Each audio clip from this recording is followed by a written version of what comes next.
21 દિવસથી ભૂખ હડતાળ પર બેઠેલા સોનમ વાંગચુકની તબિયત હવે વધારે ખરાબ થઈ છે। સતત એમનું વજન જે છે એ ઘટી રહ્યું છે। બગડતી તબિયત અને બધાને ધ્યાનમાં રાખી અને વહેલી સવારે દિલ્હી પોલીસ જંતર મંતર પર પહોંચી ગઈ હતી।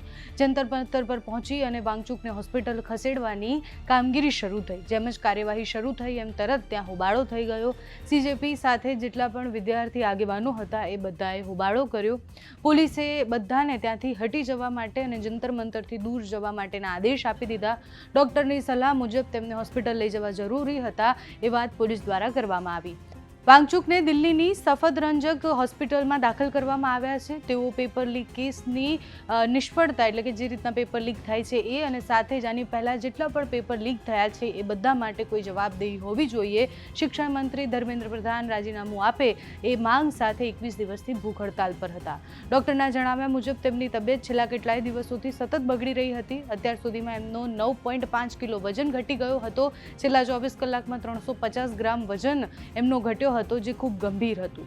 આ મામલે દિલ્હી હાઈકોર્ટે પણ કેન્દ્ર સરકાર અને દિલ્હી પોલીસને જરૂરી મેડિકલ સારવાર સુનિશ્ચિત કરવાનો આદેશ આપ્યો હતો। ત્યારબાદ આજે વહેલી સવારે પોલીસની ટીમ એ જંતર મંતર પર વાંગચુકને હોસ્પિટલ લઈ જવા માટે પહોંચી ગઈ।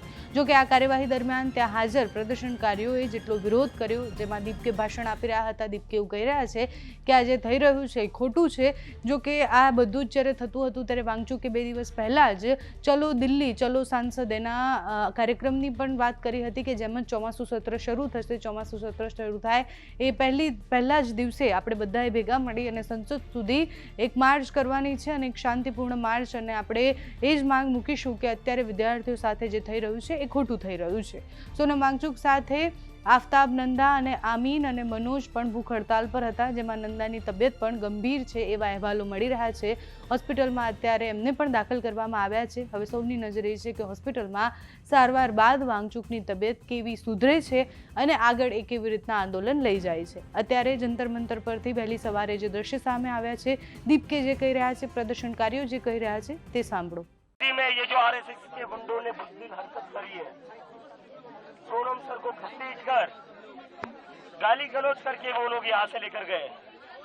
अगर उनको लग रहा है सोनम सर को जाकर ये आंदोलन खत्म होगा, नहीं होगा।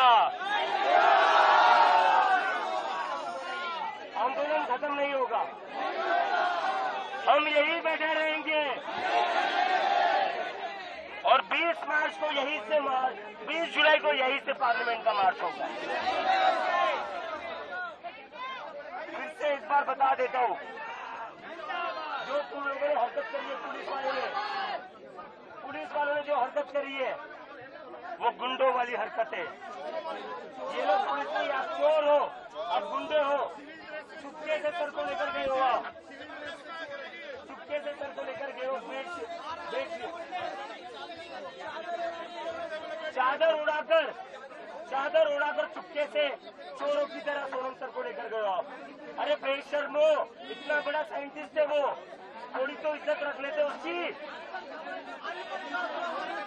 थोड़ी तो इज्जत कर लेते इतने बड़े साइंटिस्ट की। घसीट कर लेकर गए उन्हें, गाली गलौज करके लेकर गए उन्हें और चादरों में छुपा कर लेकर गए हो। अगर कुछ गलत नहीं कर रहे तो चादरों में छुपा कर क्यों लेकर गए? और अगर तुम्हें ये लगता है सोनम सर को उठाकर यह आंदोलन खत्म होगा, नहीं होगा। नरेंद्र मोदी इस्तीफा दो।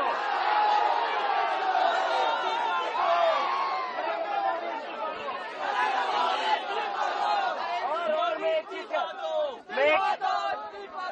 चीज कहना चाहता हूँ, आज तक हम धर्मेंद्र प्रधान का इस्तीफा मांग रहे थे नीट में जिन बच्चों की आत्महत्या हुई उनके जिम्मेदारी के लिए, लेकिन आज जो घिनौनी, आज जो नीच हरकत करी है सरकार ने, अब हम नरेंद्र मोदी का इस्तीफा मांगेंगे। अपना आंसर शुरू कर रहा हूं।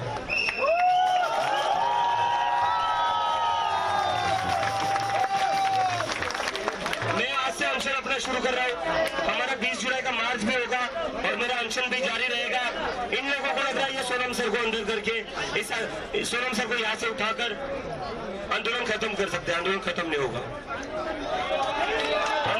ऑनरेबल हाईकोर्ट के आदेशानुसार और हेल्थ कंडीशंस और मेडिकल एडवाइस के अनुसार श्री सोनम वांगचुक जी को यहाँ से अप्रोप्रिएट गवर्नमेंट हॉस्पिटल जो मच नीडेड मेडिकल इंटरवेंशन है उसके लिए ले जाया गया है और अंडर मेडिकल सुपरविजन।